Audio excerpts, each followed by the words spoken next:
Kas tau, ta prasme, labiausiai ir didžiausią nostalgiją suteikia rajono istorijų?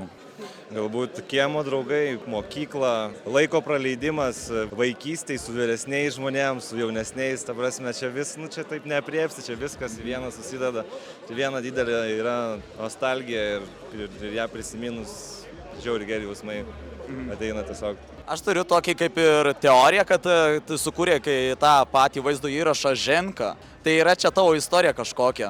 Tai yra jo, dalis mano istorijos, Ženka, realiai esu aš. Kai pradėjai kurti turinį, man atrodo, po kažkiek laiko jau pradėjai streaminti. Kas įkvėpė tai daryti? Tiesiog galvojau išbandyti save kažkur kitur, o realiai niekad nebūčiau net pagalvojęs, kad pradėsiu tokius dalykus vaikystėj, nes turiu tą vis tiek scenos baimę ir panašiai. Mokykloje prie lentos neidavau, nes tiesiog bijodavau žmonių kažkodėl ir galvodavau, kad niekada aš to nedarysiu, bet kažkaip perlipau per save, galvojau, reikia pabandyti, nes tikrai atrodo smagiai, kai kiti streamina, kai su žiūrovais interaktina, kai susikuria tą community visą savo ir tiesiog ir pabandžiau, nesustojau ir visai gerai sekasi. Kokie top 3 yra mėgstamiausi žaidimai arba tie, kurie galbūt net ir paliko didžiausią įspūdį?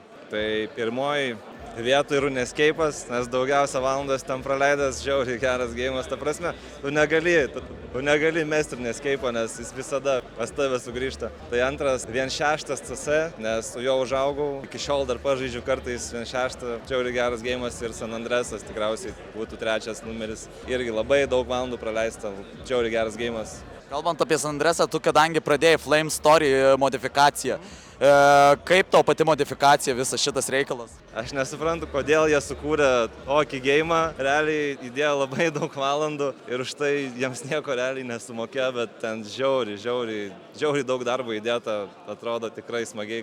Aišku, galėtų būti angliška versija kažkokia, bet jo, žiauriai geras gėjimas. Jeigu kas nežaidė, tai išbandykit. Я видел, как ты убил того бомжа. Ты хотел денег, Флейм. У тебя проблемы. Да, Чем сегодня питался? обычной кошачьей едой.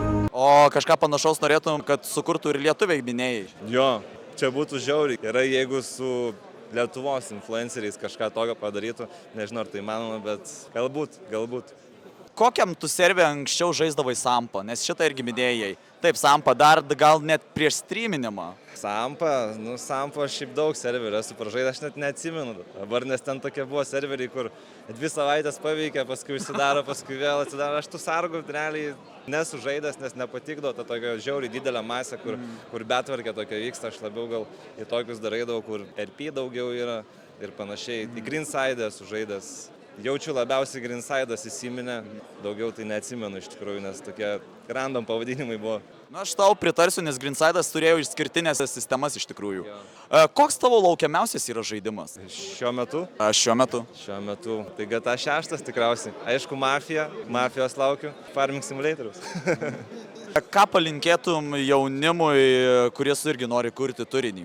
Palinkėčiau galbūt pradėti, pasibandyti. Aišku, tai nėra lengvas kelias, aš pats asmeniškai tai žinau, nes ir nesifokusuokite į pinigus, nes pinigai, ta prasme, jums nesuteiks tiek motyvacijos. Jeigu turite idėją, jūs bandykit, darykit, jeigu nepais, tai bandykit dar labiau. Jeigu turit svajonę, tai aš manau, kad tikrai ją galite išpildyti. Kalbant dar taip pat apie streaminimą, kokiu yra kuriozų atsitikę per streaminimą, kas su heiteriais ar kažkas, bet kokį labiausiai įsimintiniausią turėjai tokį kuriozą? Kuriozą, galbūt dramos tos visos, kurias bandė mane kažkaip į dramas įvilioti, bet aš ne toks žmogus, aš ta prasme į dramas nelendu, man nereikia to tokio klauto. O šiaip kažkokių kurioziškų tokių momentų kaip ir daugiau nėra būda. O kalbant apie pačius tuos dabar, kaip sakykim, žemiau plintuso TikToko kūrėjus, gal taip sakyti turėčiau, ką tu pats manai? Aš manau, vis tiek, kontentas yra kontentas. Jeigu jiems patinka, jeigu jie tą daro ir žmonės žiūri, aš manau, tai tiesiog yra kontentas ir jeigu jie daro, ką jie daro. Tai ką, ačiū tau, gero tau vakaro.